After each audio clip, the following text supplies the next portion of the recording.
कैसे सेलिब्रेट करते हो न्यू ईयर? क्या करते हैं आप लोग? एंजॉय करते हो?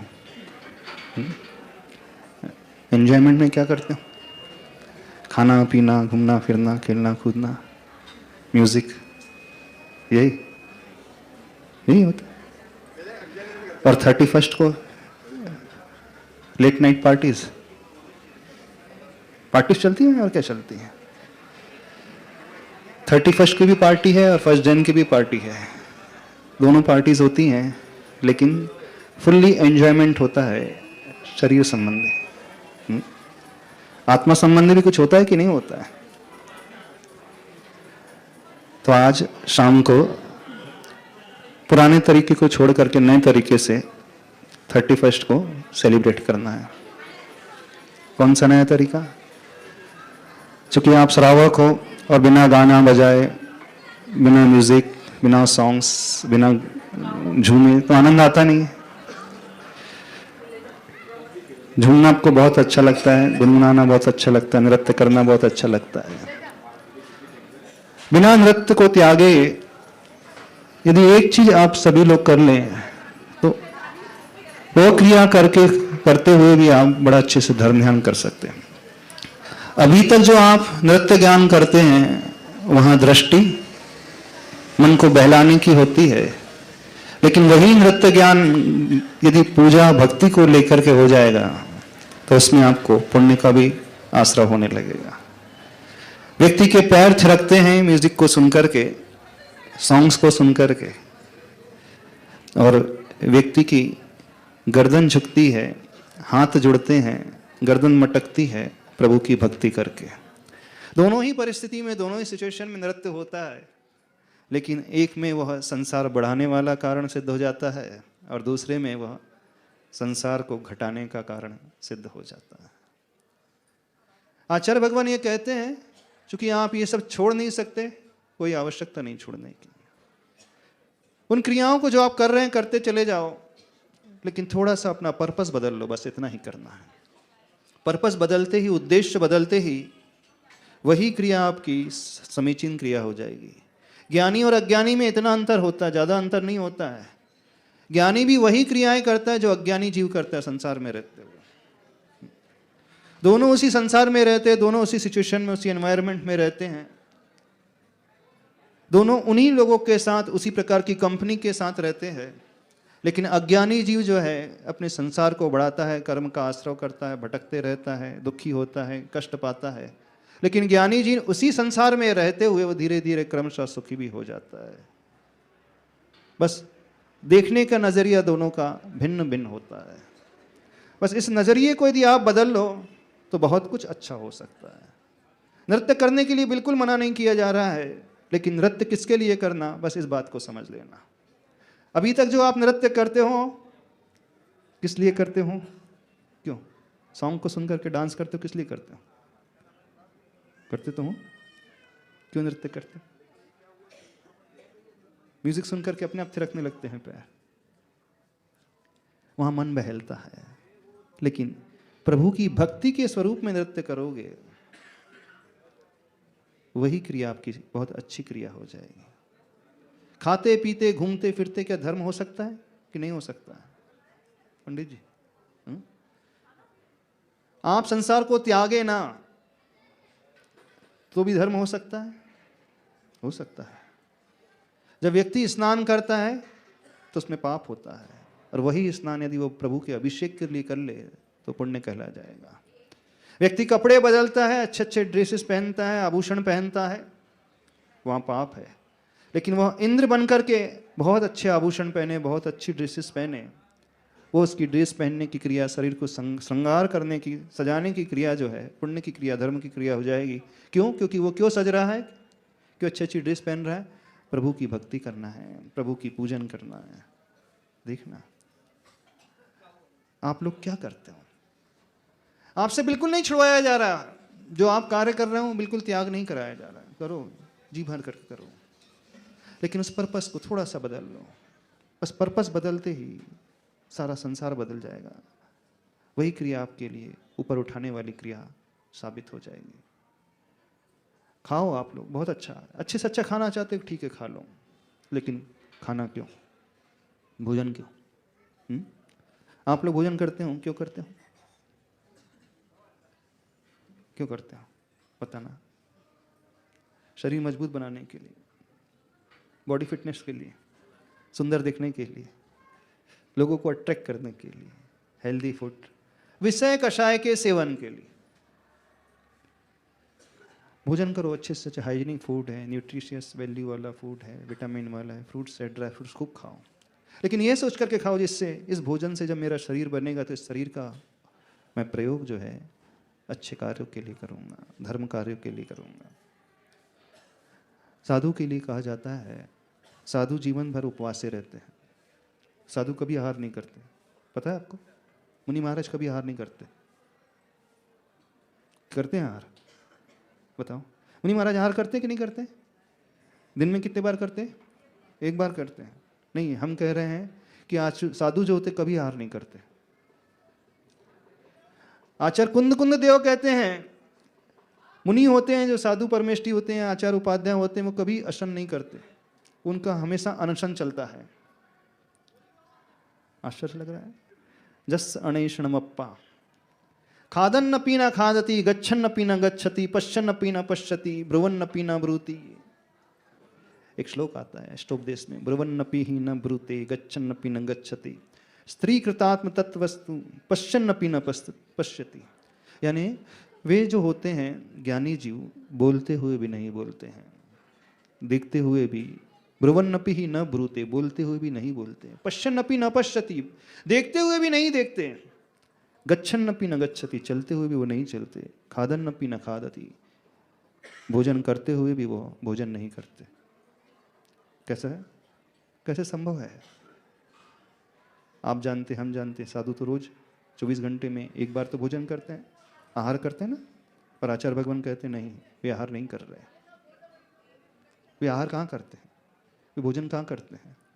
उन्हें तो भोजन करना पड़ता है। वो आहार शरीर के लिए कभी नहीं करते, वो आहार अपनी धर्म साधना के लिए करते हैं, वो आहार अपने संयम के पालन के लिए करते हैं, वो आहार उस स्वाध्याय के लिए करते हैं, वो आहार प्रतिक्रमण के लिए करते हैं, वो आहार वैयावृत्ति करने के लिए करते हैं, वह आहार उस क्षुधा के शमन के लिए करते हैं जिस क्षुधा के शमन के पश्चात जिनका शरीर, जिनका वचन, जिनका मन जो है उस शुद्धोपयोग में लीन हो सके, शुभोपयोग में लीन हो सके। ऐसे साधु, ऐसे मुनि जब इस उद्देश्य को लेकर धर्म के पालन के लिए, संयम के पालन के लिए, ध्यान की सिद्धि के लिए, वैयावृत्ति के निमित्त से आहार करते हुए भी वो नहीं करते हैं, वो संसार को देखते हुए भी नहीं देखते हैं, क्योंकि देखने में उन्हें आनंद नहीं आता, रस नहीं आता है। वो बोलते हुए भी नहीं बोलते, उन्हें बोलने की इच्छा नहीं होती है। यदि उनके मुख से कुछ निकलता है तो संसार के कल्याण के लिए निकलता है, जीवों के उत्थान के लिए निकलता है। वो चलते हुए भी नहीं चलते हैं, कभी नहीं चलते। वो देखने में आ रहा है कि वो चल रहे हैं, लेकिन उनके पैर जो हैं प्रभु भक्ति के लिए बढ़ रहे हैं, तीर्थ वंदना के लिए, गुरु वंदना के लिए बढ़ रहे हैं, किसी की सल्लेखना कराने के लिए उनके पैर चरण आगे बढ़ते हैं। तो इन उद्देश्य को लेकर के यदि साधु चले भी, विहार भी करे, आहार भी करे, वो देखें, बोलें, विश्राम भी करे, तो वह सारी क्रियाएं करते हुए भी नहीं करते हैं। बड़ा अच्छा विषय है कि नहीं? संसार में सब कुछ करते रहो फिर नहीं भी करो, इससे बढ़िया क्या चाहिए? खाओ भी फिर भी नहीं खाते हैं, जीवन भर आहार करते फिर भी जीवन भर उपास ही रहते हैं साधु। आचार्य कुंद भगवान कहते हैं, आचार्य पूज्यपाद स्वामी जी कहते हैं, खादन्नपि न खादति, खाते हुए भी नहीं। अच्छी चीज है कि नहीं? First class. संसार में सब कुछ करते रहो, खाओ पियो, घूमो फिरो, बोलो देखो, फिर भी कोई दोष नहीं लगता, और उनको कोई दोष भी नहीं लगता। हिंदी में एक बात आती है, खाओ पियो चखो मत, घूमो फिरो थको मत, देखो दाखो तको मत। क्या कहा गया? खाओ पियो चखो मत, घूमो फिरो थको मत, देखो दाखो तको मत। क्या अर्थ है? देखो, लेकिन विषय ग्रहण करने के लिए मत देखो, राग के द्वेष के भाव से मत देखो। खाओ शरीर को चलाने के लिए, धर्म साधन के लिए खाओ पियो, लेकिन चखो मत, यानी जिह्वा इंद्री के लिए नहीं, देखो दाखो तकने के लिए नहीं, चलो फिरो, सिर्फ धर्म के लिए विहार करो, धर्म के लिए, वंदना के लिए, तीर्थ वंदना के लिए। जब ये क्रियाएं कोई साधक करने लगता है तो क्रिया करते हुए भी क्रिया नहीं करने वाला होता है। समझ रहे हो? ऐसे ही आपके लिए, श्रावकों के लिए आचार्य भगवान कहते हैं, आपको नृत्य करने की, नाचने की बहुत इच्छा हो रही, खूब नाचो। आपको खाने पीने की इच्छा हो रही, खूब नहाओ, खूब खाओ पियो। कपड़े पहनने की, अच्छे अच्छे कपड़े पहनने की इच्छा हो रही, खूब अच्छे से अच्छे कपड़े पहनो। ज्वेलरी पहनने की इच्छा हो रही, ठीक है, आप सोने चांदी की ज्वेलरी, हीरे जवाहरत की ज्वेलरी पहनो, लेकिन क्यों पहनो? इंद्र बनकर के मैं भगवान की भक्ति करूंगा इसलिए पहन रहा हूं। अच्छे से अच्छी ड्रेसेस पहनो, लेकिन मैं भगवान की अभिषेक कर लूंगा, मैं भगवान का विधान करूंगा, कोई पाप का आश्रय नहीं होगा। आपको कर लो, क्योंकि आपके वो क्रिया करने का उद्देश्य क्या हो गया? अब धर्म का उद्देश्य हो गया। अभी तक जो आप सारी क्रियाएं कर रहे थे संसार में, वो पंचेंद्र के विषय को, मन को बहलाने के लिए कर रहे थे, इसलिए कर रहे थे ना। बस थोड़ा सा उद्देश्य बदल लो तो वही क्रिया, यानी संसार की सारी क्रिया करते हुए भी व्यक्ति वो ज्ञानी की श्रेणी में आ जाएगा, पाप के बंध से बच जाएगा। स्त्रीकृतात्म तत्वस्तु, स्त्रीकृत जिसकी आत्मा हो जाती है, वस्तु को देखते हुए भी नहीं देखता है। बस इस क्रिया को, इस कला को सीख लो संसार में रहने की। सबसे अद्भुत क्रिया है, सबसे अद्भुत कला है। जैसे वह जल में कमल रहता है लेकिन जल से ऊपर रहता है, आसक्त नहीं होता है। कहने का अभिप्राय है सारी क्रियाएं करो लेकिन निरासक्त भाव से करो, आसक्ति ना हो। सारी क्रियाएं करो, अथवा आसक्ति ही करना तो धर्म की आसक्ति से करो, प्रभु की आसक्ति से, पंच परमेष्टि की आसक्ति से, जिसे आगम में कहा है श्रावकों के लिए, सबके लिए प्रशस्त राग। आपका राग जो है वो अप्रशस्त राग होता है। आपका राग होता है शरीर का राग, आपका राग होता है पंचेंद्रिय के विषयों का राग, आपका राग होता है मोह, होता है बच्चों का मोह, बच्चों का राग। आपका राग होता है पैसे का जोड़ने का राग, प्रॉपर्टी को खड़े करने का राग। आपको कमाने की धुन है, खूब कमा लो, ठीक है कमा लो, चिंता नहीं, कोई विकल्प नहीं है ना, लेकिन कमा क्यों रहे हो आप? मैं इसलिए कमा रहा हूं कि मेरी कमाई से एक मंदिर बन जाएगा, तो बहुत सारे पाप से आप बच जाओगे, क्योंकि आपके कमाने का उद्देश्य बदल गया। कुछ समझ में आ रहा है? 31 दिसंबर है, खूब सेलिब्रेट करोगे आप, करोगे ना? आज बहुत अच्छे करना, सबसे कह रहे हैं बहुत अच्छे से सेलिब्रेट करना। आज बहुत नृत्य गान, बहुत कुछ करना, लेकिन भगवान की भक्ति के लिए नृत्य करना, भगवान की भक्ति के लिए झूमना, भगवान की भक्ति के लिए हाथों में आरती उठा करके सब कुछ करना, भगवान की भक्ति के लिए बस सब कुछ करते रहना। 6 बजे से रात के 12 बजे तक करते रहना, नॉन स्टॉप चलो। इसी उद्देश्य को ध्यान में रखते हुए आज 31 दिसंबर को यहाँ पर भक्तामर दीप अर्चना का महोत्सव, वहाँ भी भजन रहेंगे, भक्ति रहेगी, भक्तामर की वह आरती रहेगी, एक एक श्लोक की वह शक्ति रहेगी, एक एक रिद्धि मंत्र से सहित रहेगी, जो आपकी ऊर्जा को बढ़ाने वाले होगा। आप यहाँ शांति से बैठोगे नहीं, हाथ पर हाथ रख करके बैठना नहीं है यहाँ पर बिल्कुल भी। आपको कोई सामायिक नहीं करना, कोई ध्यान नहीं करना, क्योंकि ध्यान और सामायिक में आपका मन लग भी नहीं सकता। श्रावक का मन नहीं लगता, गृहस्थ का मन लगता ही नहीं सामायिक में, मेडिटेशन में लग ही नहीं सकता। क्यों? क्योंकि जब भी आंख बंद करके आप बैठोगे, क्या याद आएगा? घर गृहस्थी के अलावा, दुकानदारी के अलावा, बच्चे के अलावा, खाने पीने के अलावा कुछ याद आता है? सबसे पहले भाव कहाँ जाते हैं? हाँ, जितनी महिलाएं बैठी हैं कहाँ जाते हैं? अब नाश्ते में क्या बनाना है, जाप चल रही है, शाम को भोजन में कौन सी सब्जी बनाना, ये याद आता है। पुरुष वर्ग किससे कितना लेना, किसको कितना देना है, कितनी रिकवरी करना है, कौन से प्रोजेक्ट हैं, कितनी डेडलाइन है, उसमें डेडलाइन के पहले उसे मीट करना है, अथवा बच्चा बड़ा बीमार है, बड़ा परेशान है, वही याद आएगा। जो परिग्रहवान होता है, गृहस्थ होता है, उसके मन में सिर्फ यही भाव आते हैं। तो आचार्य भगवंत ने कह दिया आप लोग ध्यान नहीं कर पाओगे, ध्यान में बैठ भी नहीं सकते।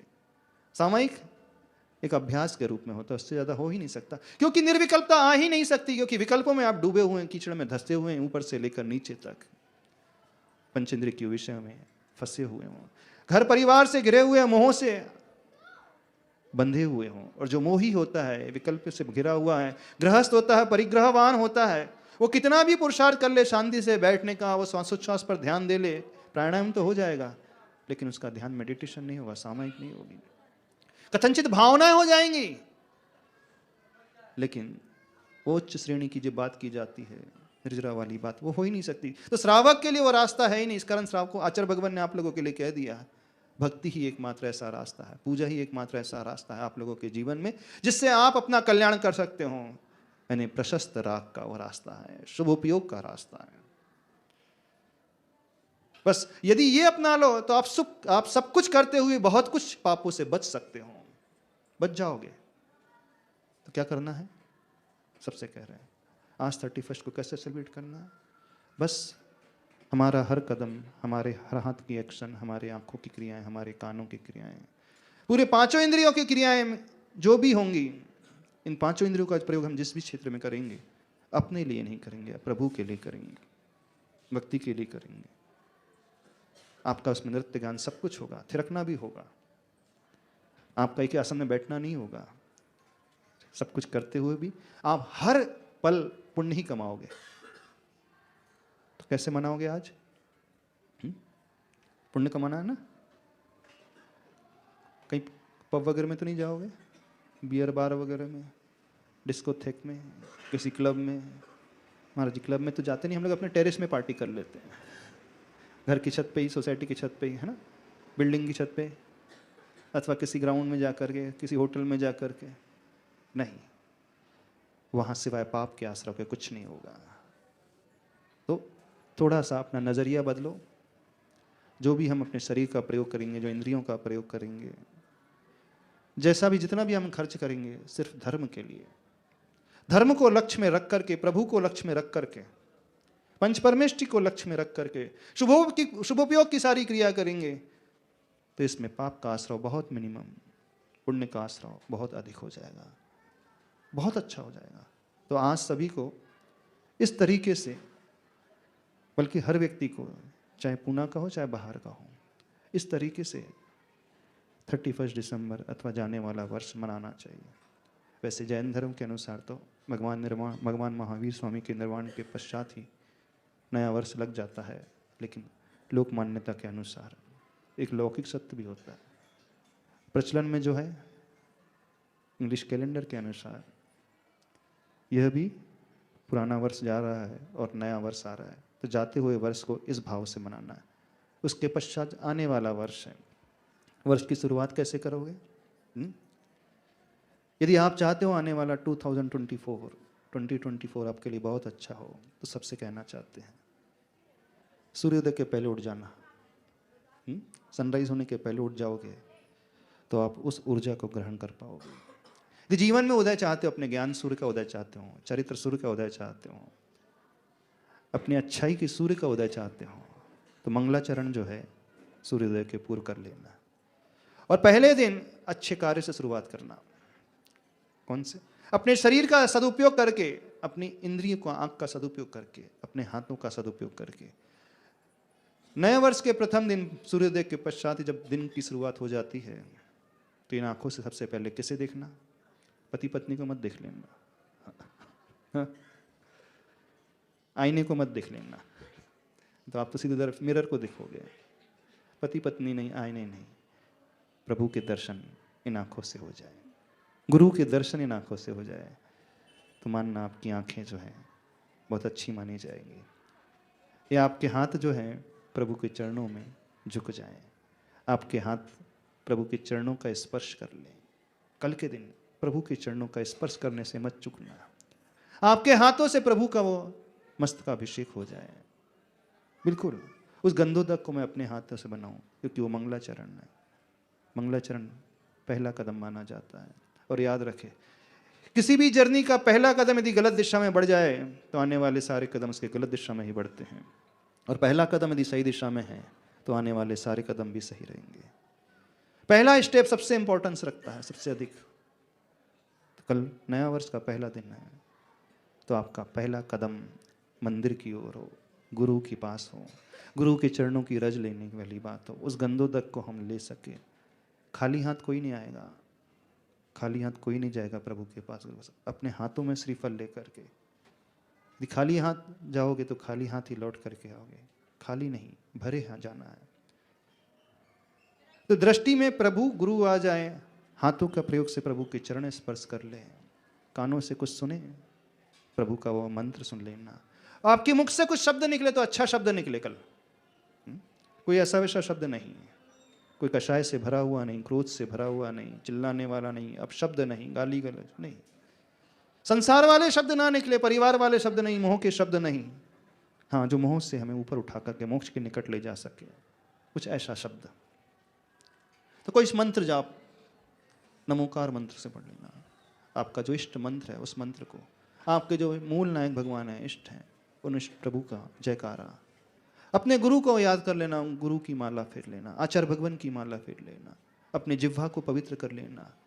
पहला थॉट हो प्रातःकाल उठते ही मॉर्निंग में, अच्छा थॉट, अच्छा शुभ विचार हो, आपके मन में पॉजिटिविटी वाला विचार हो, उत्साह को बढ़ाने वाला विचार हो, कोई निगेटिव फीलिंग आपके मन में ना आए, कोई गलत भाव आपके मन में ना आए, ईर्ष्या वाला भाव नहीं, जलन कुड़न वाला भाव नहीं, गिराने वाला भाव नहीं, कोई वैर का भाव ना आए, बल्कि क्षमा का भाव आपके मन में आ जाए। पहला विचार जो आपको उत्साह से संचारित कर सके, ऐसा विचार लेकर के आना है। मन का हम अच्छे विचार से शुरुआत करना, वचन अच्छे शब्द निकले हमारे मुख से, हमारी कर्ण इंद्रियां अच्छे शब्द सुन सके, हमारी आंखें कोई अच्छे रूप को देख सके। नहीं है तो अपने हाथ बना करके सिद्ध शिला की मुद्रा को देख लेना।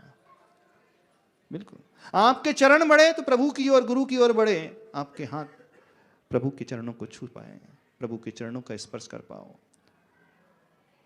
जो भी आप कर रहे हो, कल शुरुआत जो हो सिर्फ धर्म वाली शुरुआत हो, कुछ अच्छा स्वाध्याय कर सको, कुछ प्रवचन सुन सको, क्योंकि ये मंगलाचरण का दिन है और मंगलाचरण बहुत अच्छा होना आवश्यक है। यदि मंगलाचरण अच्छा हुआ तो बाकी सारे कार्य बड़े अच्छे होंगे। First impression is the last impression कहा जाता है। पहला इंप्रेशन अच्छा होना चाहिए, बिल्कुल अच्छा होना चाहिए। बस वो अच्छा हुआ तो सब कुछ अच्छा चलेगा। होता है ना, यदि आप घर से निकल रहे हो, किसी अशुभ दृश्य को आपने देख लिया तो दिन भर अच्छा नहीं बीतता है। किसी ऐसे व्यक्ति को देख लिया जो अमांगलिक है तो दिन भर अच्छा नहीं बीतता है। और घर से निकलते ही मांगलिक दृश्य को देख लिया, कोई गाय का बछड़ा दूध पी रहा होगा, मांगलिक है, सफलता अवश्य मिलेगी। कोई महिला भरा कलश सिर पर रख करके ला रही है, मांगलिक है। कोई सौभाग्यवती महिला ढके हुए, वो मांगलिक है। कल के दिन कोई भी खुले बाल रख करके प्रभु के दर्शन करने नहीं आएगा, अमंगल का सूचक है। खुले बाल बंधे हुए हों, फटे हुए वस्त्र कोई नहीं पहनेगा कल के दिन, अच्छे वस्त्र पहनेगा। छिद्र युक्त वस्त्र जो है गरीबी की निशानी है, तनाव की निशानी है, वो शकुन शास्त्र के अनुसार। तो जब ये लौकिक मंगल में एक गाय का बछड़ा मांगलिक हो सकता है, एक हाथी मांगलिक हो सकता है, वृषभ घोड़ा मांगलिक हो सकता है, वृषभ मांगलिक हो सकता है, उनसे बड़े मांगलिक हैं निर्ग्रंथ मुद्रा, सबसे बड़ी मांगलिक होती है। यदि घर से निकल रहे हैं और निर्ग्रंथ मुद्रा के दर्शन हो जाए तो जी मान करके चलना, आपको सफलता अवश्य मिलेगी। कोई ताकत नहीं है संसार में आपकी सफलता को रोक पाए। गुरु निर्ग्रंथ मुद्रा को धारण करने वाले मंगलमय है, और गुरु के लिए मंगलमय होते वो प्रभु के दर्शन। गुरु उन प्रभु को सबसे ज्यादा मंगलकारी मानते हैं। तो कल का दिन जो है नववर्ष का दिन है, शुरुआत गुरु के और प्रभु के दर्शन से। और शुरुआत आपकी ऐसी होगी तो वर्ष भर आपका बहुत अच्छा जाएगा। फिर जो भी आप सोच लेकर के निकलोगे अवश्य सफलता मिलेगी। जो आपकी प्लानिंग है इस साल की, इस वर्ष की, वह उसमें सफलता मिलेगी। चाहे वह सांसारिक क्षेत्र की हो, चाहे पारमार्थिक क्षेत्र की हो, उस क्षेत्र में, दोनों ही क्षेत्र में सफलता मिलेगी। तो कल का वह दिन बहुत अच्छे से शुरुआत सभी लोग करना करोगे कि नहीं करोगे? हाँ, गलत कार्य कोई नहीं, इधर उधर के कार्य कोई नहीं। यदि नहीं उठते हो, 10 बजे सो करके उठते हो, तो कल के दिन जल्दी उठ जाना। ठंडी नहीं ले, ठंडी भी हो तो कोई सहन कर जाना, स्नान करके प्रभु के पास पहुंच जाना। कल के दिन कह रहे हैं बस, उसके बाद की नहीं है आपकी। उसके बाद जैसा आपको करना, लेकिन शुरुआत अच्छे से कर लेना। भले ही लेट नाइट आप सो, कोई चिंता नहीं है, फिर भी जल्दी उठ जाना। यदि आप अपने आप को चाहते हो, अपने अच्छे भविष्य को देखना चाहते हो तो करोगे। तो क्या करना, आज जो है भक्तामर दीप अर्चना, प्रभु की, आदिनाथ प्रभु की भक्ति बड़े अच्छे मंगल भावों से संध्या काल में होगी। आप यहाँ पर आ सको तो, पुणे वाले तो खासकर सारे के सारे लोग यहाँ पर अवश्य आएंगे ही, और जो पुणे वाले नहीं है, बाहर वाले हैं, तो वो देख सकते हैं, ऑनलाइन आदि देख सकते हैं। और पुणे वाले प्रभु के और गुरु के दर्शन, प्रभु का गुरु का गंधोदक यहाँ पर आकर के लेंगे। और जो नहीं है, दूसरी जगह है, वे अपने अपने जिनालय में, अपने मंदिर में जाएंगे, अपने इष्ट प्रभु जो है उनका अभिषेक करेंगे, शांति धारा करेंगे, गंधोदक कर लेंगे। और उसके पश्चात फिर आपके जो भी कार्य हैं उन कार्यों से अपने दिन की शुरुआत, वर्ष की शुरुआत करना। एक चीज़ और है, घर में जो बच्चे हैं उन्हें एक संकल्प दे देना, उन्हें एक बात सिखा देना, दान का संकल्प, किसी को ऊपर उठाने का संकल्प, किसी सोशल संकल्प, किसी की मदद करने का संकल्प, संस्कार कल के दिन डाल देना अपने बच्चों के लिए। बच्चों को एक अच्छी बुक भेंट कर देना जो उनकी पॉजिटिविटी को बढ़ा सके, मोटिवेट उन्हें रख सके, अच्छे विचारधारा उत्पन्न कर सके। बड़ों के लिए कि शास्त्र दान कर देना, ऐसा दान। कल दान भी बहुत अच्छे से करना है, पहला दिन है, आहार दान कर सको तो अति उत्तम, ज्ञान दान है, औषध दान है। इन दान के माध्यम से जुड़ने की कोशिश करना है, यानी वो धर्म जो प्रैक्टिकल धर्म है, प्रायोगिक धर्म है, प्रायोगिक धर्म से जुड़ना। दो ही चीज श्रावकों के जीवन में होती है, एक पूजा और दान। दान और पूजा, इन दोनों के माध्यम से आपका जीवन बहुत अच्छा बनेगा। तो प्रभु की भक्ति, प्रभु का अभिषेक, प्रभु की पूजन और आहार दान, औषध दान, ज्ञान दान अथवा अपने साधर्मी को ऊपर उठाने के लिए स्थितिकरण का पालन करते हुए उस दान को दोगे तो समझना आप बाहर से और भीतर से दोनों ही तरह से बहुत अच्छे से भर उठोगे। बस इतना ही कहना चाहते हैं।